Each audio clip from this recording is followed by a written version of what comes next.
Actual में stress क्या वास्तव में इतनी बड़ी प्रॉब्लम है या स्ट्रेस की हैंडलिंग ज्यादा बड़ी प्रॉब्लम है? बुद्ध से लेके और आदि शंकराचार्य तक दे वर raising consciousness.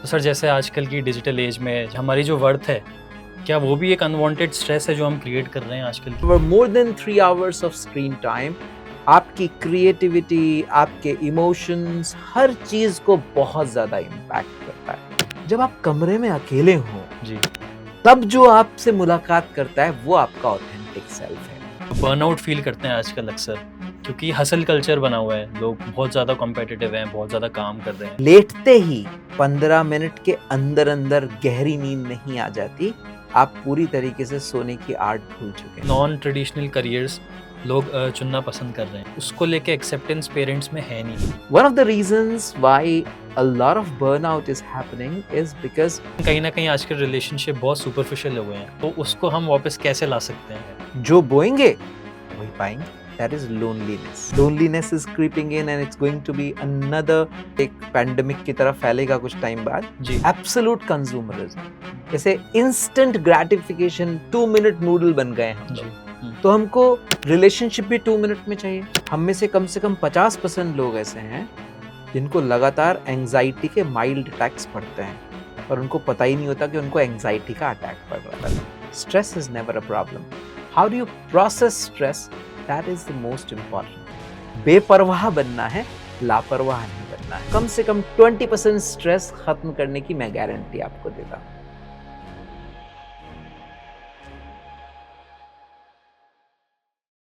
Namaskar and hello to everyone. Welcome to our second episode of Raising Consciousness. First of all, a very heartfelt thank you and gratitude to all our viewers and subscribers जिन्होंने हमें इतना प्यार दिया first video के लिए। और I think it clearly showed कि कैसे राइट नॉलेज हमारी सोल को प्योरीफाई करती है। तो हम इसी उम्मीद के साथ अपना सेकेंड एपिसोड लाए हैं, जिसमें हम बात करेंगे एक बहुत स्ट्रॉन्ग इमोशन की, जो बहुत लूजली और कैजुअली यूज़ हो रहा है, जिसको हम स्ट्रेस कहते हैं। और आज हम कोशिश करेंगे इसको डिकोड करने की, इसकी कितनी लेयर्स छुपी हैं, कितनी चीज़ें कनेक्टेड हैं इससे, हम इसको कैसे टैकल कर सकते हैं। और इसको हमें समझने के लिए आज हमारे साथ गेस्ट जुड़े हैं, doctor Nitin Saraswat ji. Thank you sir for joining us. Thank you. And first of all, Sumit, let me congratulate you first. Thank you. I think जैसे हम जिस कल्चर से आते हैं उस कल्चर में नाम का एक बहुत बड़ा महत्व है। और आपने जो ये नेम चुना है ना, रेजिंग कॉन्शियसनेस, अगर आप बुद्ध से लेके और आदि शंकराचार्य तक एक वर्ड में हर किसी को डिफाइन करना चाहें तो वो सब यही काम कर रहे थे। दे वर रेजिंग कॉन्शियसनेस। सो आप जो काम कर रहे हैं वो इतना ही बड़ा काम कर रहे थैंक हैं। You sir, thank you. अगर आप वास्तव में, और मुझे पूरा यकीन है कि हमारे जो सुनने वाले हैं उनकी कॉन्शियसनेस एक वी बिट भी झनकृत हो गई, जी, तो आप एक्चुअल में ये कह सकते हो कि आप एक सोशल वर्क कर रहे हो। थैंक यू सर, बहुत बड़ी बात कह दी आपने। Nitin ji is a life coach and a counsellor, और इनकी organisation moulding thoughts not only in India but all over the world लोगों को गाइड कर रही हैं, लोगों के स्ट्रगल समझ रही है और उनको सही पाथ पर ले जाने की कोशिश कर रही है। I hope I am right sir. Absolutely, absolutely. हम लोग मैं इस समय 5 कॉन्टिनेंट्स में वर्क कर रहा हूँ।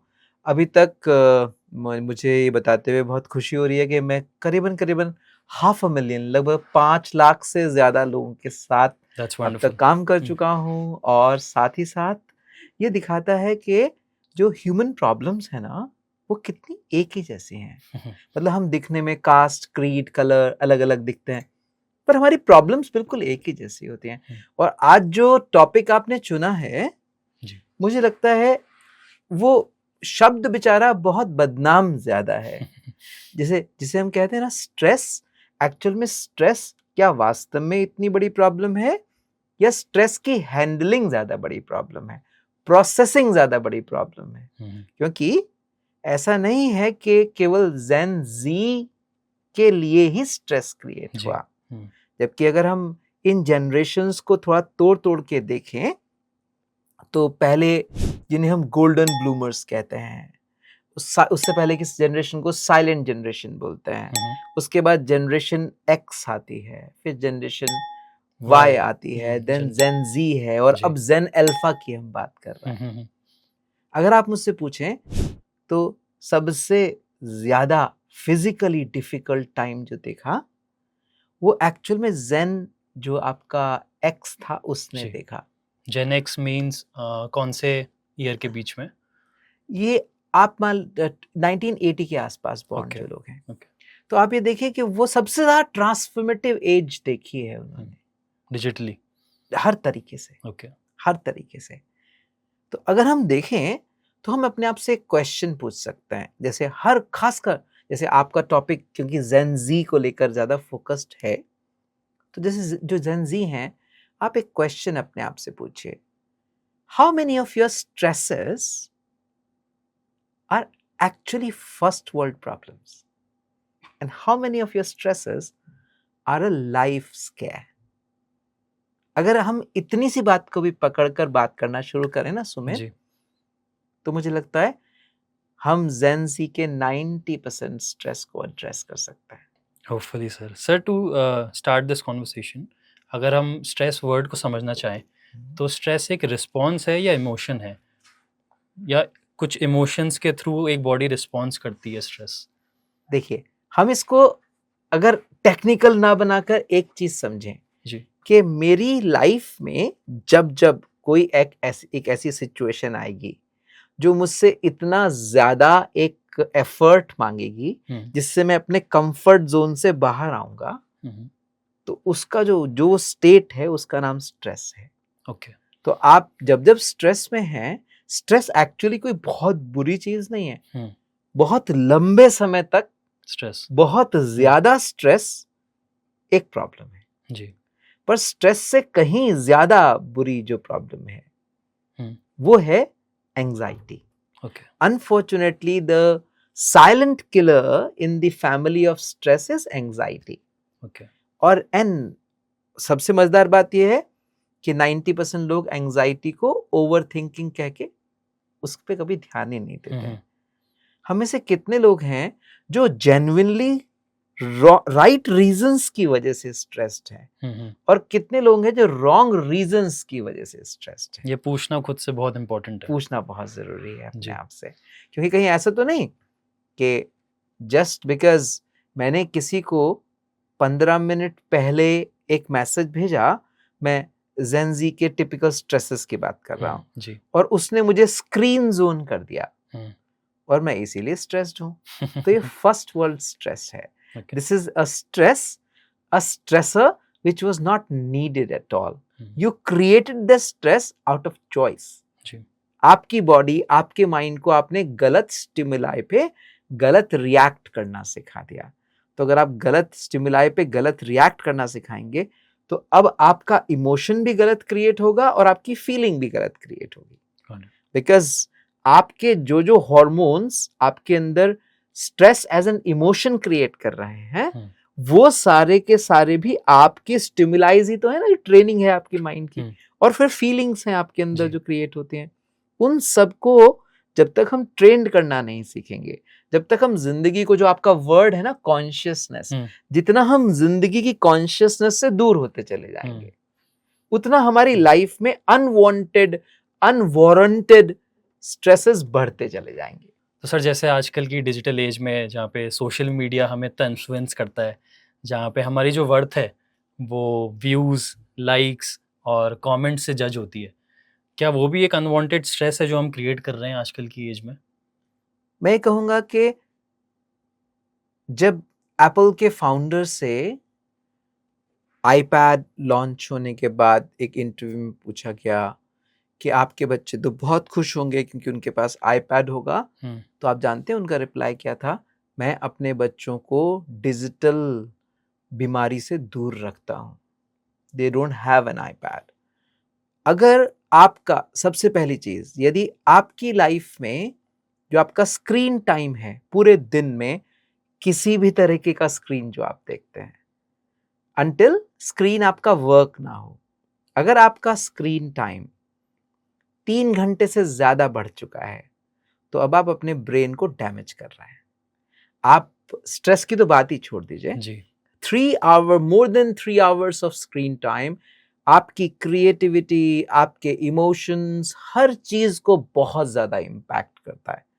ये तो नॉर्मल डिजिटल जो मैं आपसे कह रहा हूँ डिटॉक्स की हमें कितनी जरूरत है उसकी तरफ मैं आपको लेके चल रहा हूँ। अब आपकी बात का आंसर देता हूँ।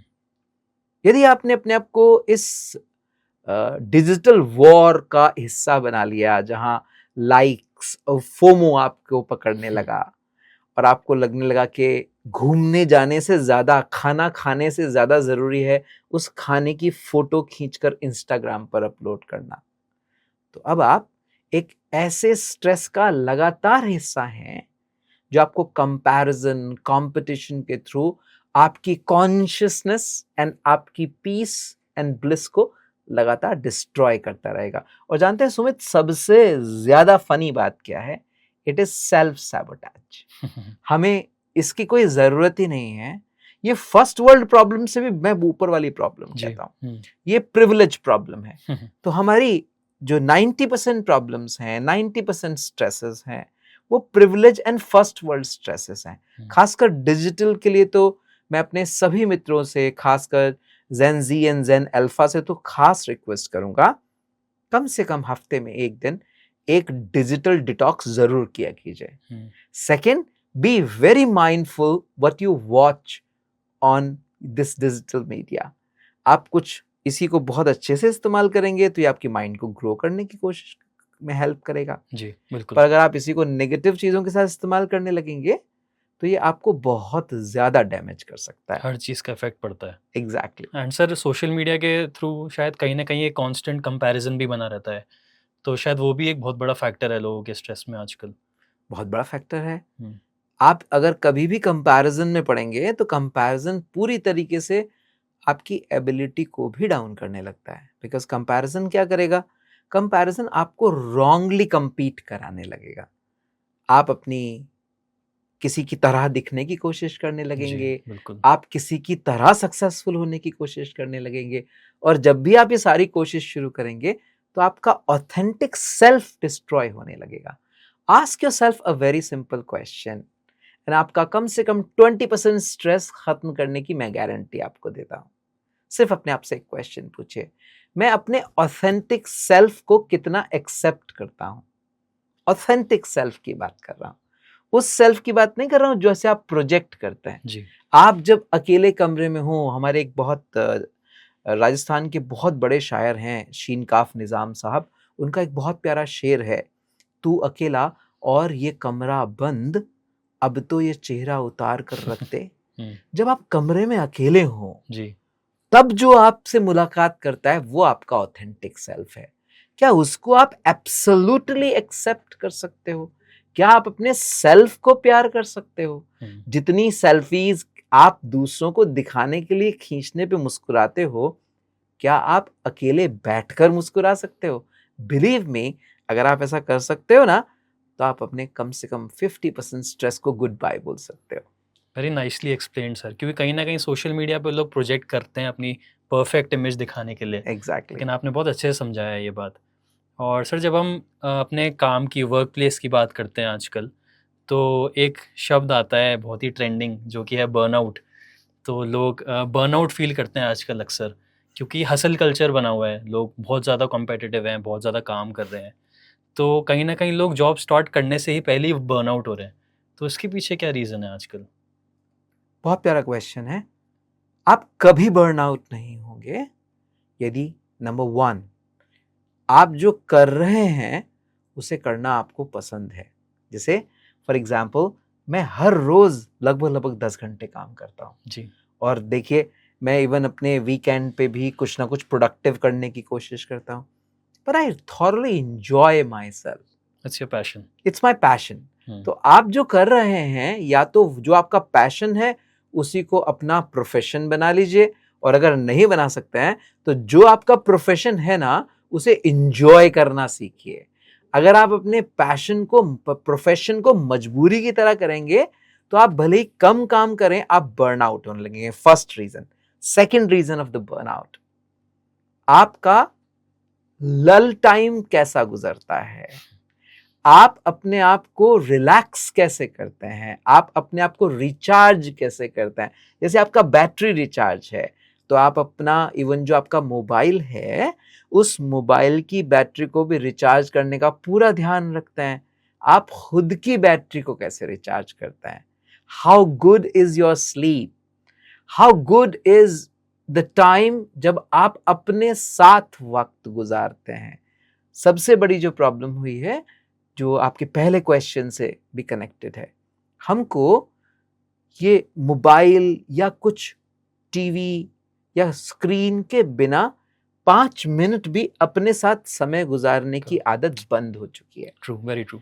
आप जानते हैं कॉमन जोक, अगर आप जेन जी या जेन अल्फा के साथ जाएंगे तो अगर आप किसी होटल के रूम में रुके हैं और मान लीजिए आप 4 फ्रेंड्स हैं, तो वो कहते हैं सबसे बड़ी लग्जरी है कि तुम वो वाला कोना सोने के लिए चुनो जहां पर एक प्लग हो, ताकि तुम अपने मोबाइल को लगातार चार्ज करके लगातार उस पर चैटिंग कर सको। अब आप सोचिए, आप बर्नआउट नहीं होंगे तो क्या होंगे? आप माइंड को रेस्ट ही नहीं करने दे रहे हो। कंटिन्यूअसली एक्टिव है वो। एग्जैक्टली। और इसी से आप चाहें तो मैं एक और चीज के बारे में बात कर सकता हूं, श्योर। जो मुझे लगता है कि आज की तारीख में सबसे बड़ी प्रॉब्लम है। 2 चीजें बल्कि हम बात कर सकते हैं। One of the reasons why a lot of burnout is happening is because we have forgotten the art of sleeping. Our sleep is getting a lot affected. आप अपने आप से पूछिए, आप कितनी अच्छी नींद सोते हैं? आप कितना ज्यादा या कम नहीं, आप कितनी अच्छी नींद सोते हैं? Quality of sleep. एग्जैक्टली। अगर आपको लेटते ही 15 मिनट के अंदर अंदर गहरी नींद नहीं आ जाती, तो आप मान लीजिए आप पूरी तरीके से सोने की आर्ट भूल चुके हैं। और जब आप सुबह उठें तो अगर आप एब्सोल्युटली फ्रेश नहीं उठते, तो इसका मतलब आप सोने की आर्ट भूल चुके हैं। और उसका one of the main reasons जानते हैं सुमित क्या है? I think screen time. Thank you. यदि आप सिर्फ एक छोटा सा प्रैक्टिस शुरू कर दें, आप सोने से 2 घंटे पहले हर तरह के स्क्रीन से हट जाइए, देखिए आपकी क्वालिटी ऑफ स्लीप कितनी अच्छी हो जाती है। So one reason why people are getting burnt out is because of lack of sleep lack of quality sleep they are having. Second reason why people are getting burnt out is because unfortunately हमने money को success मान लिया है। Money success नहीं है, money by product है। आप जो काम कर रहे हैं, जब आप उसमें एक्सेल करने की सोचते हैं, जब आप उसमें क्रिएटिव होने की सोचते हैं, तो वो क्रिएटिविटी, वो एक्सेलिंग आपके अंदर कंटेंटमेंट क्रिएट करती है। और वो कंटेंटमेंट है जो आपको हर तरह के बर्नआउट से बचाता है। तो आप अपने आप से पूछिए, आप अपने वर्क से कितने कंटेंट हैं? अगर आप कंटेंट नहीं है, देन स्लोली एंड ग्रेजुअली आप बर्नआउट की तरफ बढ़ने जा रहे हैं। And third and the last, why burnouts are happening? Because हम अपने आप को रेजुविनेट एंड रिचार्ज करने के राइट तरीके भूल चुके हैं। Not sleeping, rejuvenate, recreate and recharge. वो कैसे होता है? नेचर के साथ रहकर, अपने द लव्ड वंस उनके साथ रहकर, पार्टी बडीज के साथ नहीं, लव्ड वंस के साथ रहकर। कैसे रिचार्ज किया जाता है? किसी पेट के साथ खेलिए, किसी बच्चे के साथ रहिए, मेडिटेट कीजिए, खुद के साथ रहिए, और आप देखिए आप बर्नआउट जैसी कभी कोई समस्या को महसूस ही नहीं करेंगे। हाँ, rarest of the rare cases में एक बर्नआउट का रीजन और भी है। कभी भी, no matter what, 60 to 70 hours maximum cap होना चाहिए आपके एक वीक के काम का। इससे ज्यादा काम मत कीजिए। अगर इससे ज्यादा आप काम करेंगे तो भी आप बर्नआउट हो सकते हैं। Got sir. एंड सर, अगर अपन एक स्टेप पीछे चलें इसको, जैसे आपने प्रोफेशन को पैशन से लिंक किया है, तो आजकल जैसे नॉन ट्रेडिशनल करियर्स लोग चुनना पसंद कर रहे हैं क्योंकि कंपटीशन बहुत ज़्यादा हो गया है। तो कहीं ना कहीं उसको लेके एक्सेप्टेंस पेरेंट्स में है नहीं अभी। तो बच्चे और स्ट्रेस को कैसे देखते हैं? But I disagree with you Sumit. I think competition ज्यादा नहीं हुआ है, बल्कि अपॉर्चुनिटीज 10 गुना ज्यादा हो गई हैं। आपके फादर के टाइम पर जी, जो आप कंपटीशन कम देख रहे हैं, जैसा उसे रेशो ऑफ अपॉर्चुनिटीज के साथ देखिएगा। और आज की तारीख में देखिए, आपको पैसा होने की जरूरत नहीं है, अच्छा आइडिया है तो आप एक स्टार्टअप स्टार्ट कीजिए, आपको इन्वेस्टर्स मिल जाएंगे। पेरेंट्स में एक्सेप्टेंस है या नहीं है, ये सेकंड चीज है। Okay, the first thing is, अपना ड्रीम, अपना पैशन फॉलो करने के लिए जो सैक्रिफाइसेस करने हैं, उसकी हिम्मत आप में है कि नहीं है। यदि आप में वो हिम्मत है तो मुझे लगता है पेरेंट्स को कन्विंस आपने और बहुत सारी चीजों पे भी कर लिया है आज तक। तो आपने बाकी जिन चीजों पे पेरेंट्स को कन्विंस कर लिया है, इस पे भी आप कर लेंगे। और अगर नहीं किया है तो आप, मेरी एक सलाह है, आप पेरेंट्स को भी एक इन्वेस्टर की तरह मान के चलिए। और आप ये मान के चलिए कि आपकी पिच में इतना दम होना चाहिए कि इन्वेस्टर जो है ना, वो हाँ बोल के जाए। और अगर हाँ, पेरेंट्स से भी मेरी एक सलाह जरूर होगी, कि कुछ पेरेंट्स भी हमें सुन रहे हैं जी, वो दुनिया चली गई जहाँ पे केवल डॉक्टर इंजीनियर्स होते थे ना, वही सक्सेसफुल हुआ करते थे। ट्रू, आप अपने पेरेंट्स को सिर्फ इतनी सी बात बताएं, उनसे कहिए कि 10 आज की तारीख में जो सबसे ज्यादा फेमस नाम उनको दिख रहे हैं, उनको वो बोलें। और वो पाएंगे कि उनमें से कोई भी बीटन पाथ वाले प्रोफेशन से नहीं आता। And I think it's not that difficult to explain it. Okay. Answer, जब आपने पिछले क्वेश्चन में आंसर में वो बात करी थी कि being with your loved ones, तो जहाँ पे हम सोशली कनेक्टेड हैं सबसे 24/7, मैं यहाँ पे कॉल करूँ, कोई यूएस में उठा ले, मैं उससे भी कनेक्टेड हूँ। लेकिन कहीं ना कहीं आजकल रिलेशनशिप बहुत सुपरफिशियल हो गए हैं, इमोशनल बॉन्ड ख़त्म हो गया है। तो उसको हम वापस कैसे ला सकते हैं? आपका क्या इसमें राय है? जो बोएंगे वही पाएंगे। तो अगर आपने रिलेशनशिप को चैटिंग में कन्वर्ट कर दिया है, तो आपके बॉन्ड्स बहुत सुपरफिशियल होंगे। पर यदि आपको बॉन्ड बनाने की आर्ट आती है, तो इंसान है, किसी भी एज ग्रुप का हो, किसी भी जनरेशन का हो, हम सबको बहुत अधिक मजबूत बॉन्ड्स की जरूरत है to excel in our lifes. इसी से एक चीज और मुझे याद आती है, जो सबसे बड़ी problem gen Z and gen alpha की लाइफ में आ रही है बॉन्ड्स की वजह से, that is loneliness. Loneliness is creeping in and it's going to be another, जैसे आप ये मान लीजिए कि एक पैंडेमिक की तरह फैलेगा कुछ टाइम बाद। लोनलीनेस के बारे में 2 चीजें समझ लीजिए। अगर आप लोनली हैं तो इसलिए लोनली नहीं है बिकॉज आपके आसपास कोई आपको प्यार करने वाला नहीं है। आप लोनली इस वजह से हैं क्योंकि आप अपने आप को प्यार नहीं करते। यदि आपने खुद से अपने आप को कनेक्ट करना सीख लिया, खुद को प्यार करना सीख लिया, तो विश्वास मानिएगा आप अलोन होंगे, लोनली नहीं होंगे। तो यदि आपको बॉन्ड्स बनाने में प्रॉब्लम आती है, तो इसका मतलब आपका सेल्फ अश्योर्ड जो पर्सनैलिटी है उसमें कहीं प्रॉब्लम है। अगर आप लोनली फील करते हैं तो इसका मतलब है आपके अंदर कहीं ना कहीं खुद से जो कनेक्शन है ना, उसमें कुछ कमी आ रही है।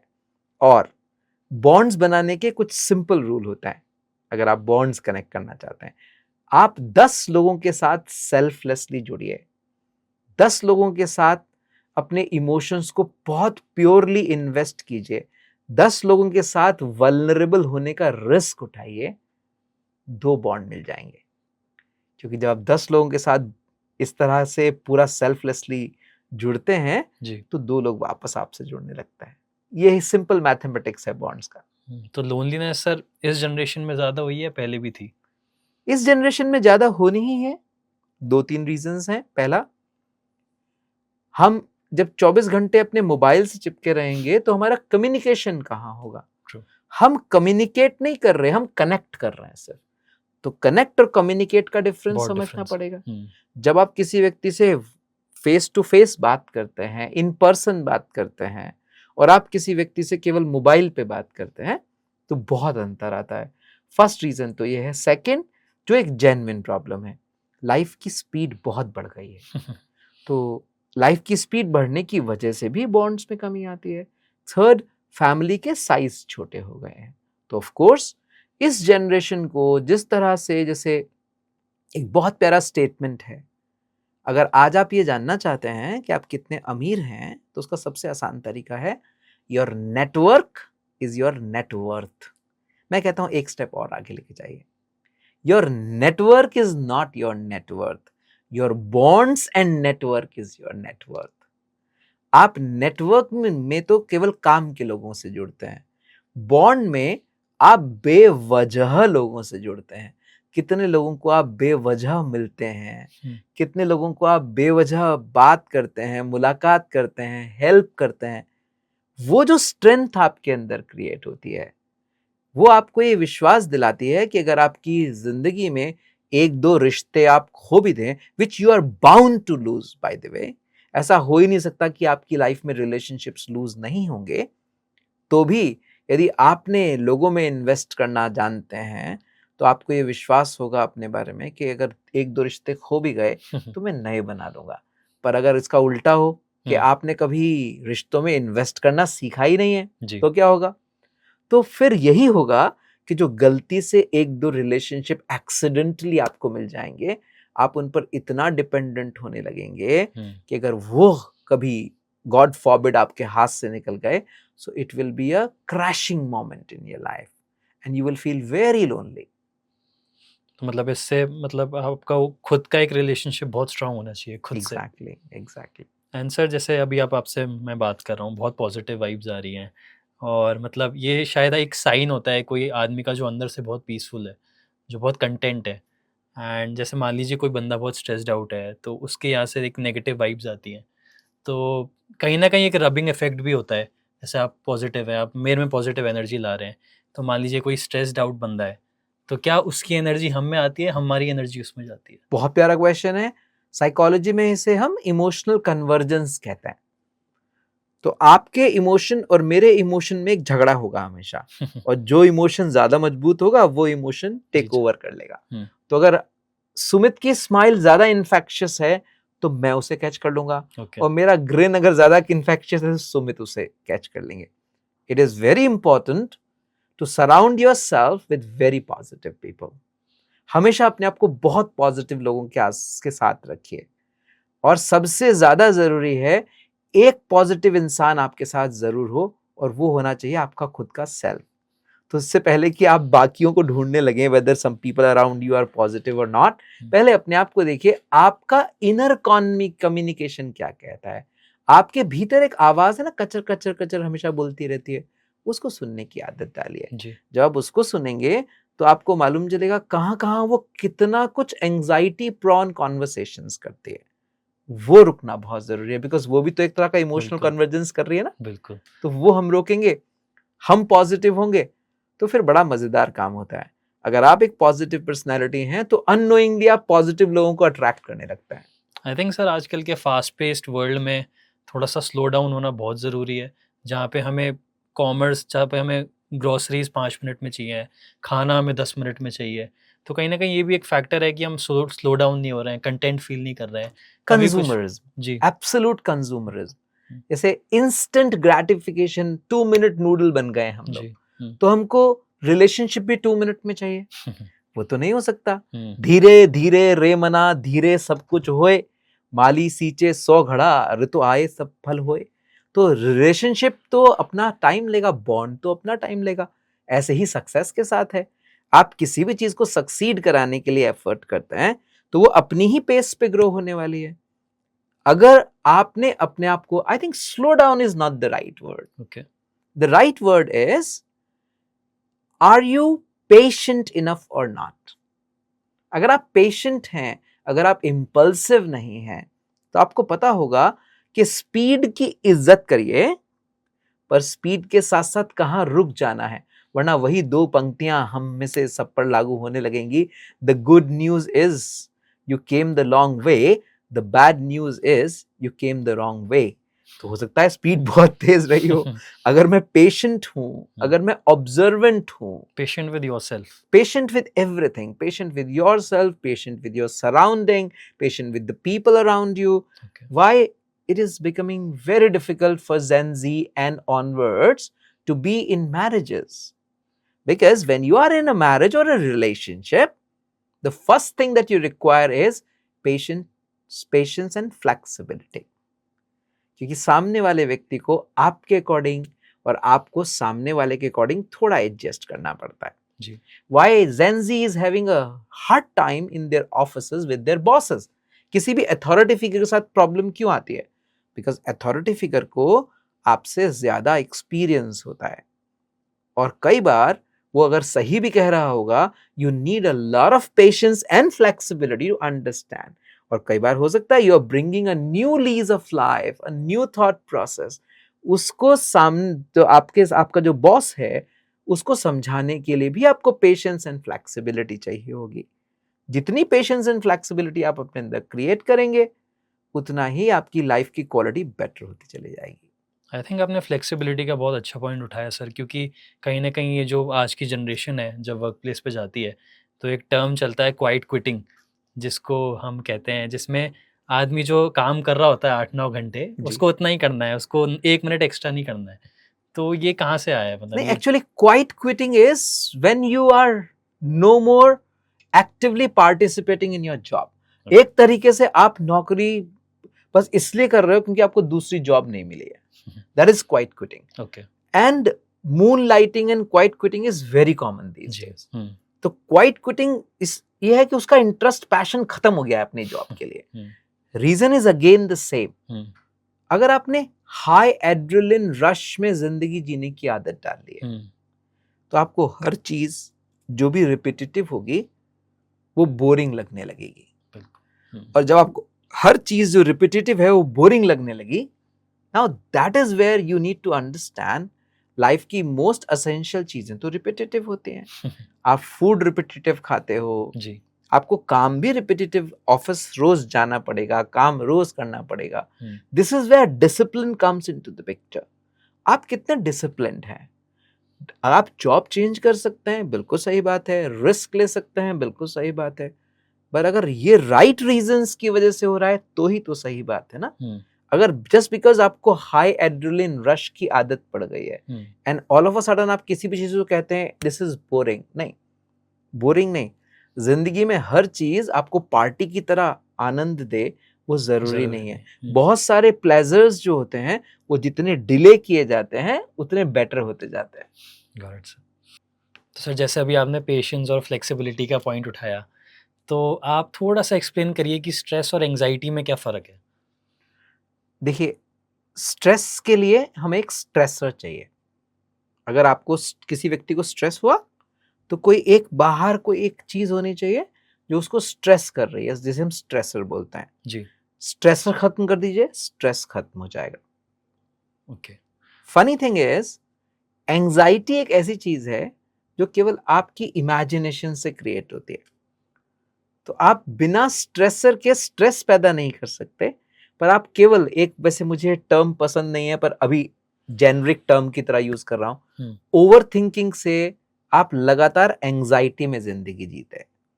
और मैं आपको बड़ा सरप्राइजिंग एक चीज बता रहा हूं कि हम में से कम 50% लोग ऐसे हैं जिनको लगातार एंजाइटी के माइल्ड अटैक्स पड़ते हैं, पर उनको पता ही नहीं होता कि उनको एंजाइटी का अटैक पड़ रहा है। उसको कैसे पहचाना जाए?